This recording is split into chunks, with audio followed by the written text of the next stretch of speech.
Mark 13 is hands down the most loaded, dense, complex, technical passage in all of Mark's gospel, which is why Gerry is here. We like to bring him in for all the hard stuff, right? We're looking at it like, what is going on here? Gerry Breshears. Thank God for Gerry Breshears. In theology, chapter 13 is called the mini-apocalypse because it's really a condensed version of what's happening later in Revelation at the end of the Bible. And this is the chapter where Jesus is talking to his disciples in the first century about things that will happen for them in the future. Now, how many of you, when you read prophecies like this about the future in the Bible, and you get into this stuff like we're reading today, and you read passages filled with bizarre imagery and symbolism like darkened moons and falling stars and the desolation of abomination, and you get into reading this stuff, how many of you, when you come across this stuff, think, what does all of this mean? Like you read Mark 13 and you're thinking, what just happened to me? Yeah, it's okay to be honest. This is church. You're in good company, okay? Lots of scholars wrestle with this stuff. There's all kinds of interpretations, strange interpretations by Christian subculture out there on this stuff, and the movies with Kirk Cameron, and apparently now Nicolas Cage as well.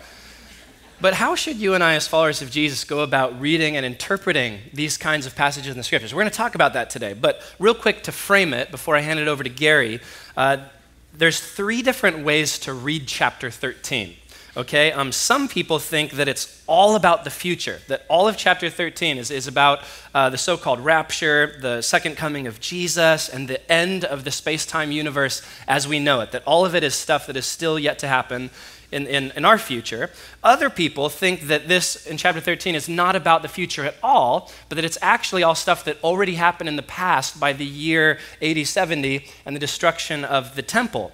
But there are other people who think that chapter 13 is a mixture of both, things that happened in the past and also things still yet to come. That's where I land, the teaching team here at this church, Gerry, and as far as I can tell, most of biblical scholarship lands in that camp. Now, we're going to explain to you why that is, and Gerry's going to help us understand what's happening in this chapter, so I'm going to hand it over to Gerry for the next 30 minutes to unpack this, and at the end, I'll take it back to with some application to land the plane. So, Gerry, the floor is yours. Got it. Good luck. Thank you. Yeah, really. I need it. Thank you. Yeah, it is good to be here. This is a weird chapter, isn't it? This is weird. What do you do when you see weird? Well, apocalyptic literature is one of those types of literature that appears in the ancient world and in some of the contemporary world too. And what it is, it's like the book of Revelation is apocalyptic literature. The second half of Daniel is apocalyptic literature. There are others that have an apocalyptic flavor to them, and this has apocalyptic elements in it. So just to kind of start things off, I want to talk about that. Apocalyptic literature is in the Bible is resistance literature. It's literature that is written in context of oppression and persecution and despair. And that's where it comes out. And it's literature written for the church, for the people, so that we know how to navigate this sort of thing. So I want to look at 5 kind of things that will help us understand that. First of all, it is God's perspective on perplexing times. He is telling us how to live. And our response then is to adopt his narrative and not the narrative of the world, the flesh, or the devil. Sherry and I just got back from Kampala, Uganda, working there for 3 weeks with Hope Alive Africa and World Venture Missionaries and some others. While I was there was a fellow who was cutting the grass in this little group of 4 houses that I was staying at. And while we were there, that guy was, one Friday morning, while he was cutting our grass, his wife had given birth 2 weeks before, so they had a 2-year-old and a 2-day-old, and his wife died. She had had a difficult delivery.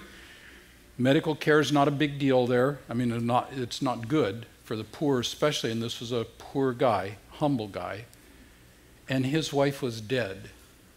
And before he was notified, his wife is from an Islamic family, they had buried her already. He had come to work, and when we went home, his wife had already been buried. He's left with a 2-year-old and a 2-day-old.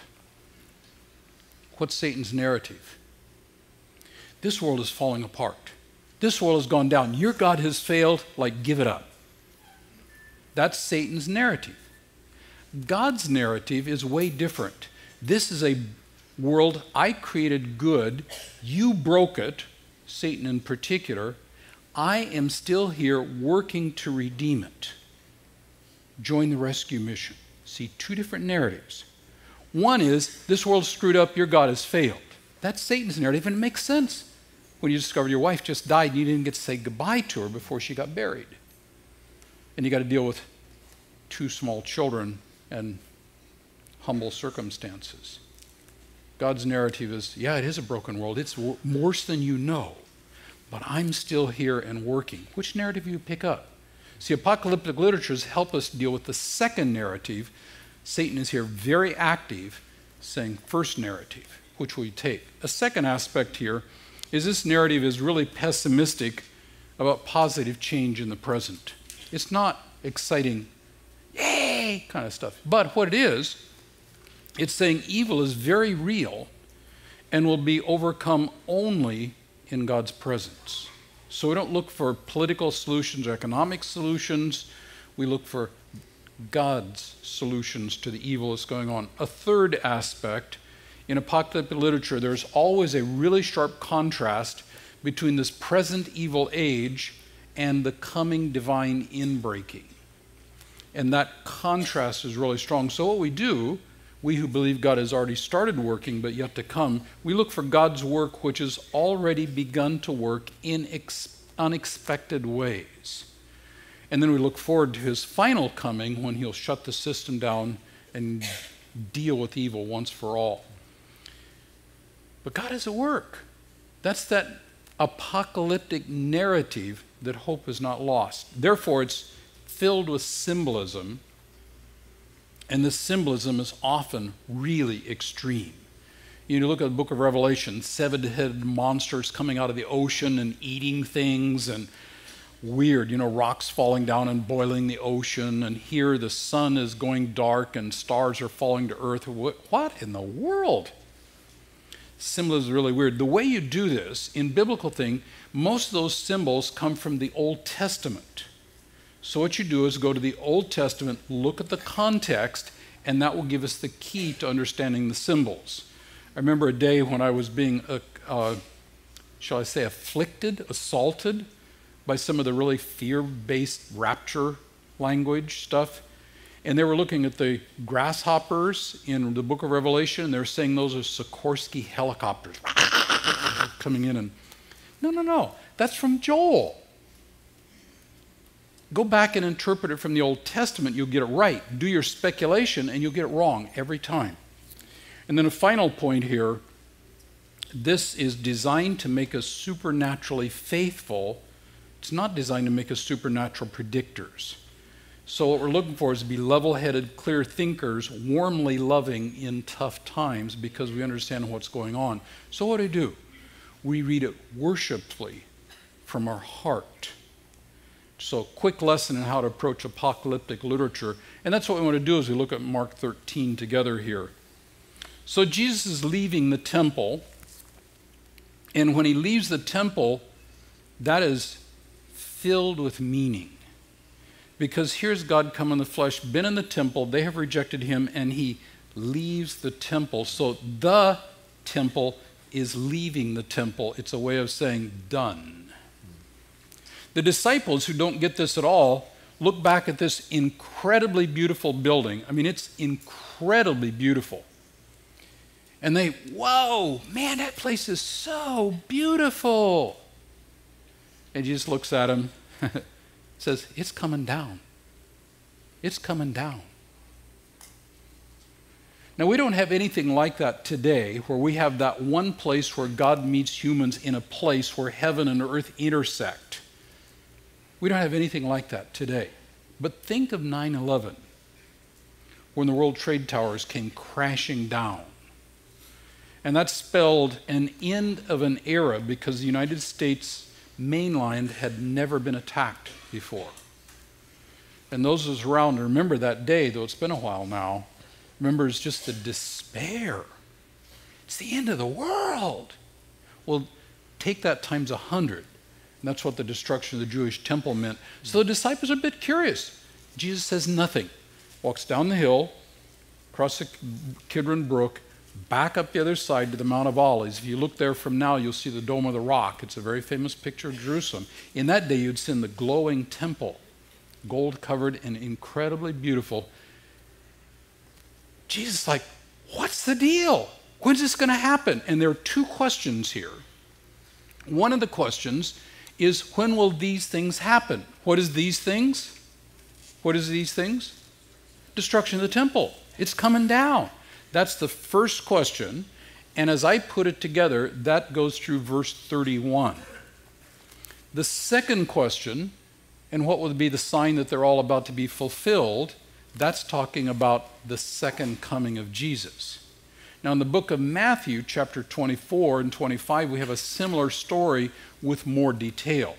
In Mark, the second coming gets one verse, I think, one verse. In Matthew, it gets quite a bit more, and of course, you've got the book of Revelation and some others. So let's unpack this a little bit.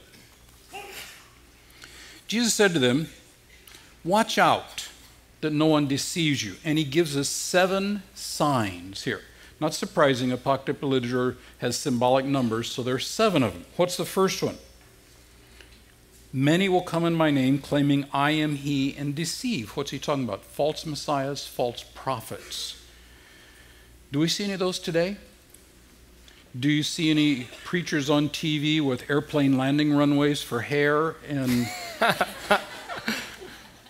or people with discernment ministries who tell you what's really going on and how to be ready for the fall of the world and that kind of stuff? There's a lot of that garbage going on, a lot of it. Plus people are leading other religions. And what does he say? He says, it's going to happen.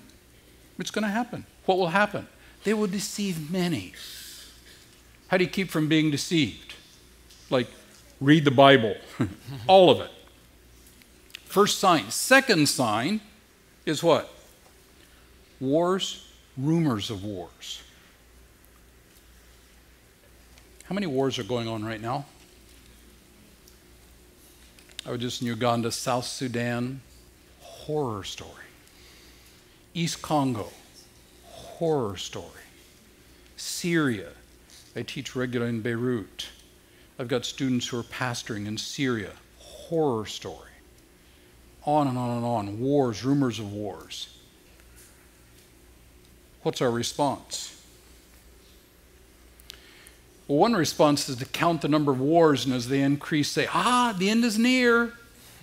What does Jesus say? What does he say here at the end of verse 7? This is what? This is not the end. This is not the end. What he's saying is, this is the way it's going to be the whole time. The signs of the times, so-called, and we've looked at 2 of them, are the way it's going to be the entire time between Jesus' leaving and Jesus' return, though here he's focusing on that first generation. It's not signs that the end is near, it's signs of the entire time. So you see wars and rumors of wars, what's your response? Yep, Jesus said that.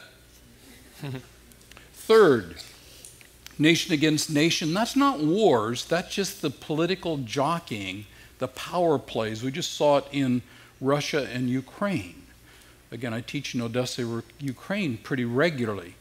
And Odessa is not far from where that stuff was going on, and they were threatening to take east Ukraine, including Odessa. It's all power play. There was no war that went on there. But it's really scary, especially if you live there. There'll be earthquakes, famines, 4th sign. Any climactic stuff going on in our world today? Ever hear of global warming? You laugh. I can't help but think, 25 years ago, the front page of Time magazine was the coming ice age. Like, pick your story, it's all going down.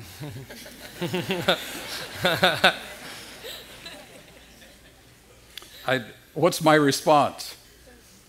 Yep, Jesus told us it's going to be like that. Now, there are things we need to do, but what we should not do is get panicked. What did he say? These are the beginning of birth pains. Beginning. How many of you had babies? Quite a few of you. How many have been present when a baby's been born? I am one frustrated husband. I'm an old guy.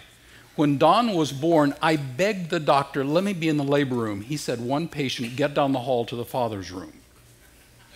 I'm still mad. I wanted to be there. My daughter-in-law, Samantha, when Joy was being born, I was on the other side of a wall. I said, Samantha, let me be present. And for some reason, Samantha did not want her father-in-law present when she was giving birth. I mean, I don't really understand it. Can somebody help me?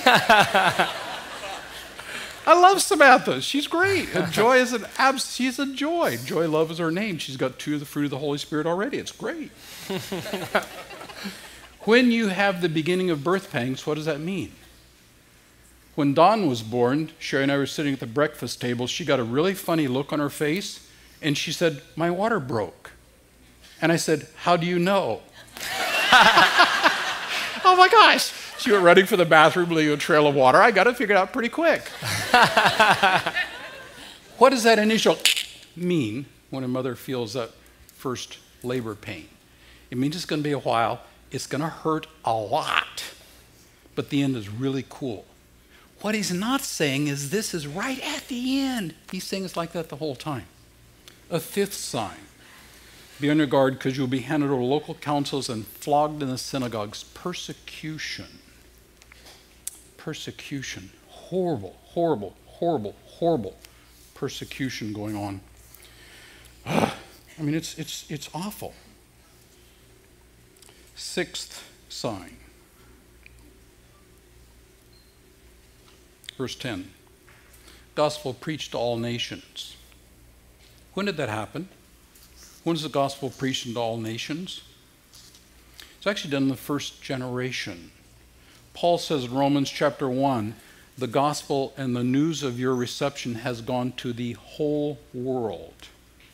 In Romans chapter 15, he says, I have preached the gospel everywhere except Spain, so I got to go there.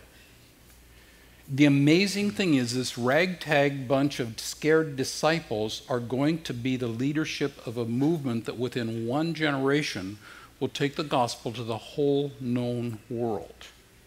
And it happened. First generation. First generation. Now, we look at it today, and are there nations today, are there people groups, ethnos, who do not have the gospel yet? And there are. There are. That's why I support places like Seed Company that's very actively working to translate the Bible into every known language, and it's doable. Church planting that are taking the gospel into capitals of the world. Yes. But see, this is not saying Jesus is hung up in heaven until we get the gospel everywhere. It's just not the case. He could have come in the first generation because it had already gone to the whole world in light of what Jesus was saying at that spot. So this is not saying Jesus can't come back. I mean, I'm into missions and Bible translation, but that's not what this is saying, I don't think. And then the 7th one, which is actually the saddest one to me. Brother will betray brother, father his child. Children rebel against their parents and put them to death. The betrayal of people you trusted who turn you in for nothing. 7 signs that Jesus talks about. And what he's saying, I think, is that is true of the entire time. There are others who think, no, count it, and when it adds up, it means the rapture is really close. You can go to raptureready.com, look on the rapture index, and it will tell you how things are going. Yeah, and that's my response too. I've been watching it since like 1993. At that point, it said with the numbers 145, fasten your seatbelt, because it's right here. That number last time I looked was 193. And it's been that way for like since 9/11 or just before. What's the deal? When you start playing the panic game, you've got to constantly escalate it, because it's going to be like that the whole time. What's he saying? It's like that. Don't sweat it. Jesus told us it's going to be like that. It is a broken world. God is at work. Don't be deceived. Don't be deceived. Stand firm. Then he gets into an abomination of desolation. And my immediate response when I see abomination of desolation is say, what? Maybe some of you are like that. What do you do when you see something odd like this? What do? I told you a little bit earlier. What do? Go look at the Old Testament. How do you, if you've not, how many of you memorized the entire Old Testament? Okay, okay, well, I haven't either. How do you find out where it comes from the Old Testament? Google. Yeah, Google works. What's another way if you don't have your phone with you? Look at the cross-reference in your Bible. That's why they put that thing there. And if you Google abomination of desolation, it will take you back to the book of Daniel. And if you Google it, good idea, it will tell you about 167 BC when Antiochus Epiphanes, the Greek conqueror, came in and was decimating the nation of Israel. Horrible time. And part of what Antiochus Epiphanes did was he went into the Jewish temple, went into areas where he was not allowed to go, went past the court of the Gentiles to the holy place and invaded in there and took a pig, a defiled animal, and sacrificed it on the altar simply to do sacrilege and defile the temple. It was a horrible time. Judas Maccabeus, Judas the Hammer, led a revolt, brief but courageous, and that was the abomination that causes desolation. And every Jew knew exactly what that was. What is Jesus saying? There will be another abomination that causes desolation, and when you see him, what should you do according to this? Get out of town. Get out of town. It's a very specific prophecy. So 67 AD, 35 years or so after this prophecy, who showed up at Jerusalem? Titus, the Roman general. And what was he doing? Same thing as Antiochus Epiphanes. What did the Christians do? They got out of town. They went to Pella, which is in Jordan now, halfway up the Jordan River, and they waited because they believed Jesus' prophecy. And then they came back and ministered to the people who had been so desperately hurt by what happened in Jesus' prophecy. I mean, that's what it's about. It's about the destruction of the temple. And it's a horrible time. If their days were not cut short, nobody would survive. And then he repeats again, false messiahs, false prophets, do not believe them. Because they're going to do great signs, but they don't do it. And then 24. Now this is where the debate begins. Verse 24, where it's talking about the sun will be dark and the moon not give its light. What's that talking about? Many, many commentators are going to say that's talking about the second coming of Christ. So there'll be eclipse type stuff. You'll see a Son of Man come in clouds, and they will argue that's the second coming of Christ. The problem is, part of the problem is that verse 30 says this generation will not pass away until you see all these things happen. Has Jesus come back yet? I haven't noticed it if he did. I think, well, what did I tell you to do when you see stuff like sun darken and moon not give its light? What should you do? Look at the Old Testament. If you look at the Old Testament, your cross-reference, where does it tell you to go? Isaiah chapter 13. And if you go to Isaiah 13, this is what you see. Stars of heaven, a constellation not show the light, the rising sun will be dark. Does that sound familiar? Verse 13, I'll make the heavens tremble, the earth will shake in its place. That's what he's quoting. What is that prophecy about in the book of Isaiah? You go back to verse 1, and what's it about? Verse 1, and what's it about? Verse 1. Yeah, it's about Babylon. It'll show up here in a bit. Technology is not totally dependable. Jesus is.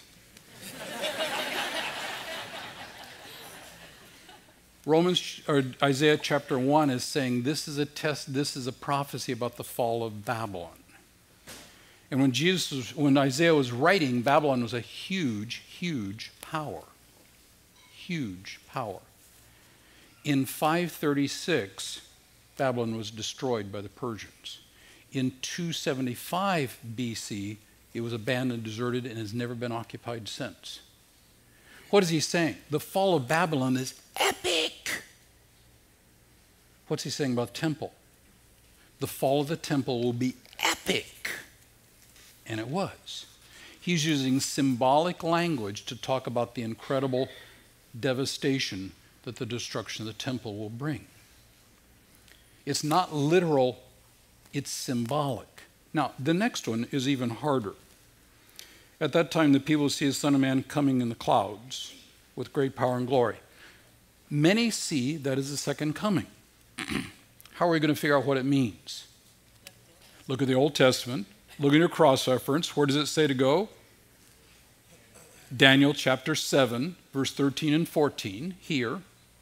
In my vision, I looked there before me was one like a son of man. There it is. Like a son of man. What does that mean? Like a human coming with the clouds of heaven. He's quoting verbatim from this verse, Jesus is. And what does this one like a human do? According to Daniel chapter 7, what does he do? He comes to the Ancient of Days. What's the Ancient of Days? That's the Father. That's the Father.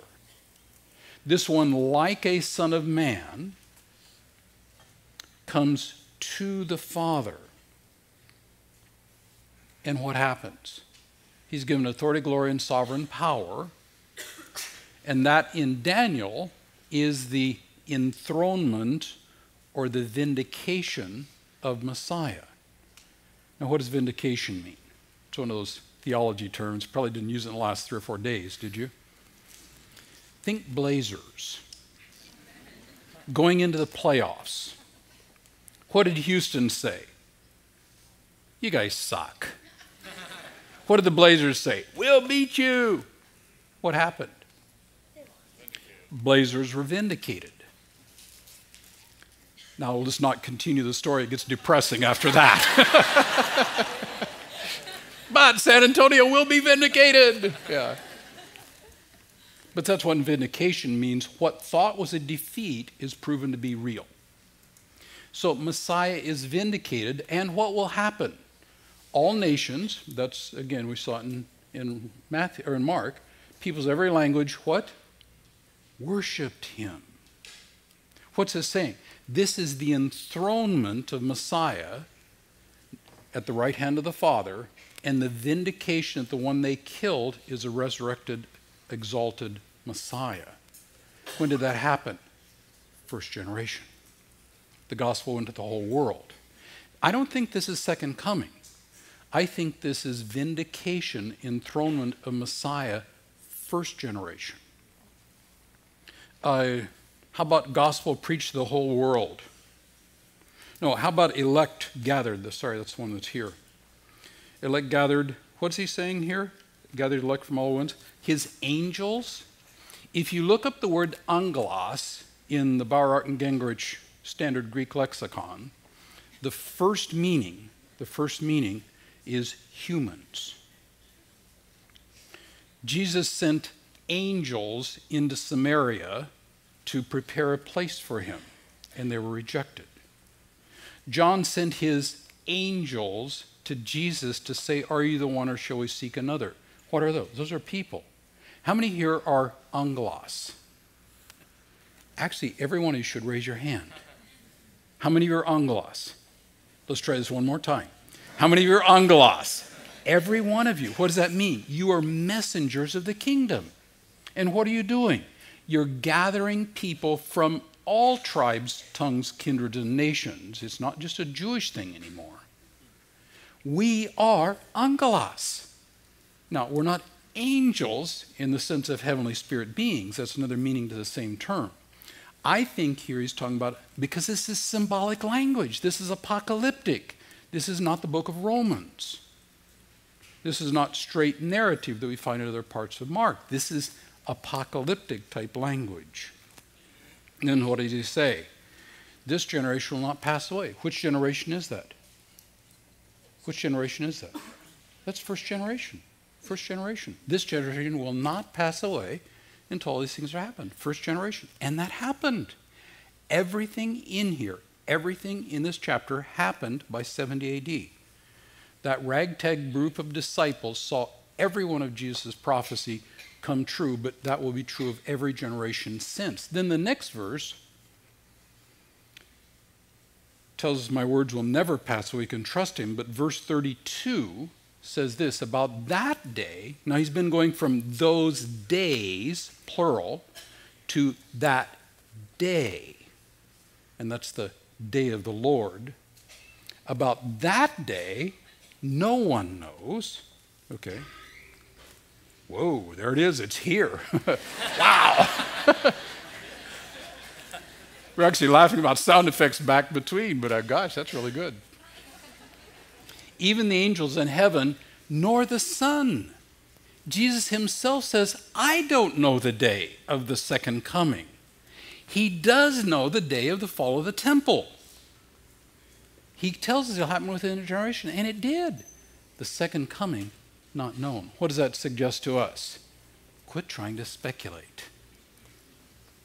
So what should you do in light of this prophecy? Well, one of them, there are different terms. Stand firm, stay calm, preach on. I'm from Missouri. That's not a bad thing, it's not a good thing, it's just a fact thing. But one thing about me, because of my Missouri heritage, there is not an optimistic bone in my body. Not one. Optimists drive me, oh, it'll all work out. No, it won't. It's all going to fall apart. And I got Bible to prove it. In fact, I'm super Missouri, and I'm kind of on the pessimistic, cynical side. But for one thing, it's the message of the gospel. This is a broken world. Things do fall apart, but God has not abandoned this world. He is still at work in it. So I'm not optimistic, but I am hopeful. Hope, Catherine Kuhn, Hope Alive Africa, I just spent 3 weeks with her in her organization. Hope is the active, confident expectation of good based on the character of God. Hope, not optimism. Hope. Active, confident expectation of good based on the character of God. When I see things coming apart, when I heard that man's story there in Uganda of a dead wife, when I stood with Martin, another poor guy who cut grass for a living using a weed eater, and a pebble flew up and hit his eye and broke it. And he stood with us there at the country headquarters trying to think, what do I do? Hope. Active, confident expectation of good based on the character of God. And he'd cut grass for Hope Alive Africa, and they put together some money, and James, one of the guys there, went with him to the hospital 3 or 4 days later to be with him when the doctor said there's nothing we can do and removed his eye. Hope, because an angelos was present. So what we do, we stay calm. God is at work. Yes, it's going to hell in a handbasket, but God is here. And we stand firm. We stay with Jesus. We don't give up and go get another God. And we preach on the good news of the kingdom. Ian, what do you know? Oh, thanks, Gerry. So helpful. And to answer your question of what do I know, not much. That's why you're here. Wait a minute. Here's what we're going to do, just to kind of land the plane. Let's talk about what do we do with all of that right now this week, in addition to what Gerry just said. What do we do going from here? We have lives to live this week. What's our call as far as just what are our takeaways from this chapter, just kind of broad stroke? I want to give you 2 thoughts just from the last part of the chapter. I want you to look at verse 32. We'll just revisit. Actually, verse 33, since Gerry read verse 32. It's been talking about things that we know already transpired in the first century, the destruction of the temple, but now Jesus turns that corner and he now talks about his second coming, which we know hasn't happened yet, looking forward to the future. And in verse 33, he gives a parable. He says this, be on guard, be alert. You do not know when that time will come. It's like a man going away. He leaves his house and puts his servants in charge, each with their assigned task, and tells the one at the door to keep watch. Therefore, keep watch, because you do not know when the owner of the house will come back, whether in the evening or at midnight or when the rooster crows or at dawn. If he comes suddenly, do not let him find you sleeping. What I say to you, I say to everyone, watch.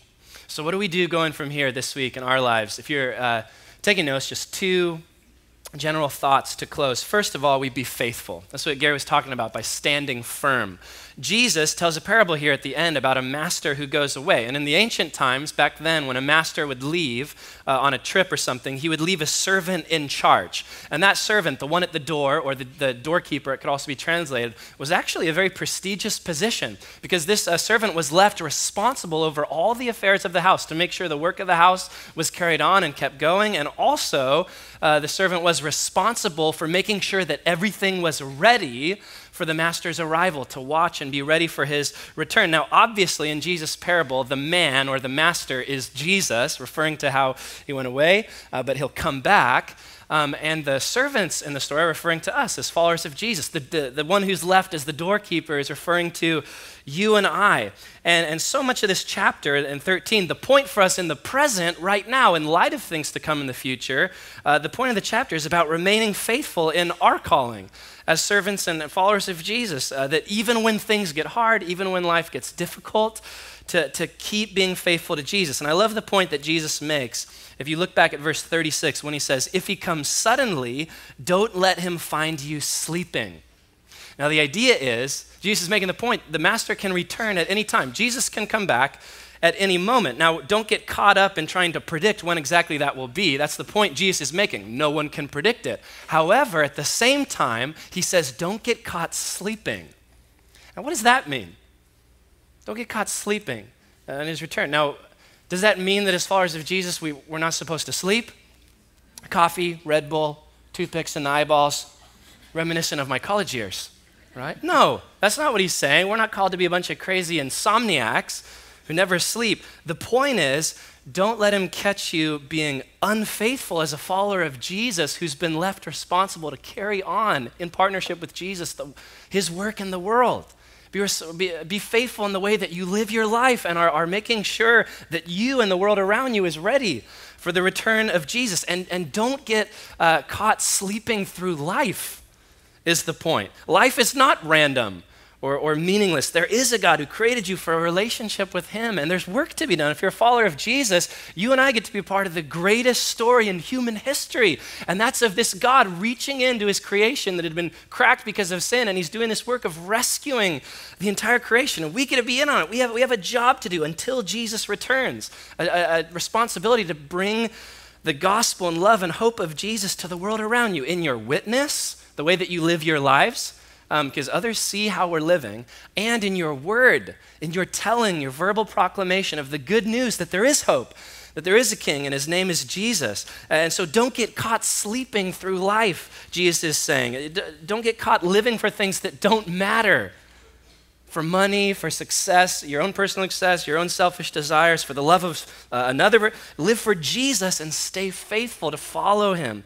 You know, there's so many people who need this message of hope. We're called to bring it to them. I love how Paul words it in Ephesians when he says this. He says, be very careful then how you live, not as unwise, but as wise, making the most of every opportunity because the days are evil. Making the most of every opportunity. Is that what you and I are doing in our lives? We have to think about that right now. Another translation phrases that redeeming the time.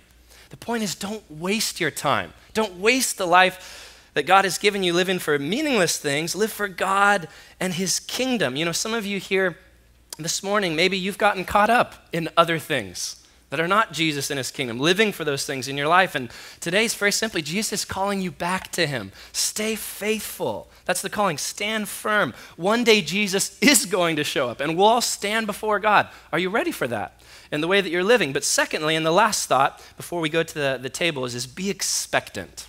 Be faithful But also going from here, we're to be expectant as followers of Jesus. Jesus' final exhortation is to watch, to be watchful, to be on the lookout. We're to be expectant. And I think in context of chapter 13, this has two meanings. First, we're to expect persecution and suffering, right? Jesus tells them, he says, expect people who will try to deceive you, expect wars, earthquakes. He says some of you will be handed over. That's referring to persecution. Now, in the West, in 2014, if we're honest, persecution here is minimal at best.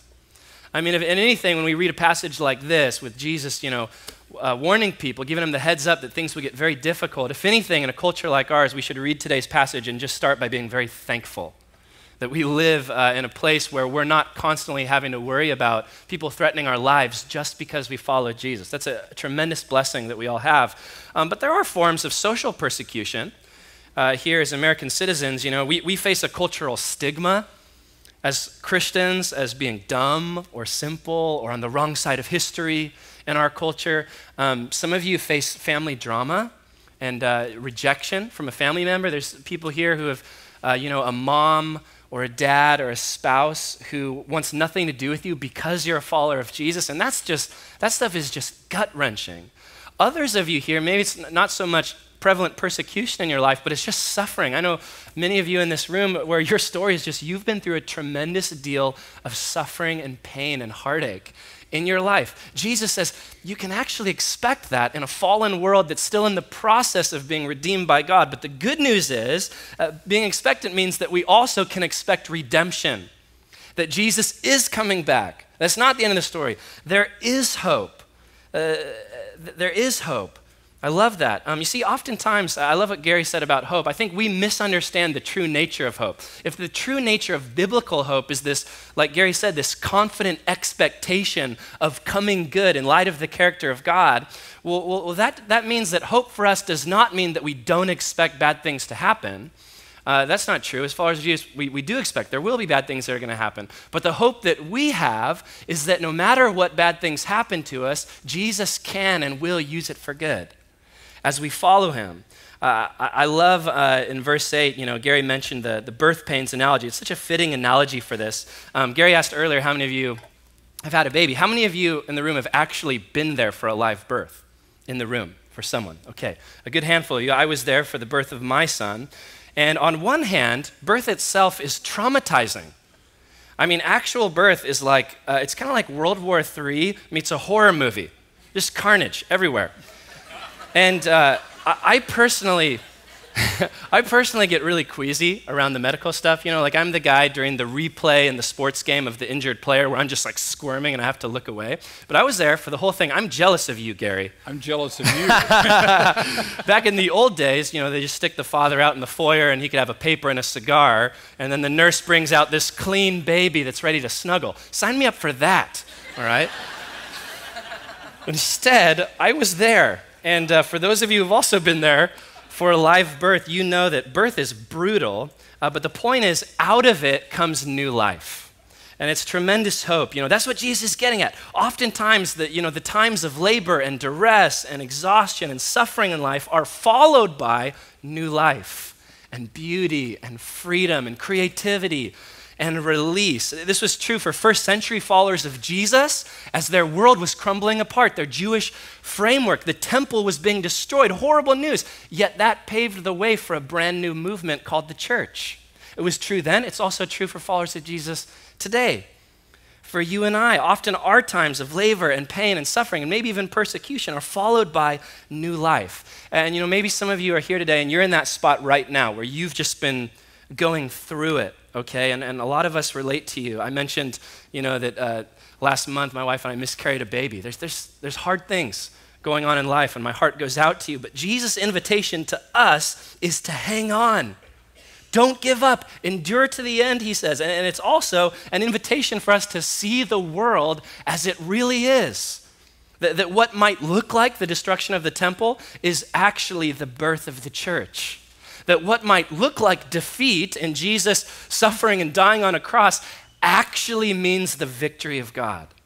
And for you and I, what might look like unemployment or failure or cancer or strife over your faith in Jesus from a coworker or a parent, those things can actually now be birth pains. When you follow a God who's able to work all things together for good, those things can now become a bridge to new life and a greater work that God can do in our lives and something hopeful that he's leading us toward in the future. And so Jesus' invitation to us today is two things: to be faithful, stand firm, keep following Jesus even when it gets hard. Don't get caught sleeping through life. Live for things that actually matter right now. Jesus will come back.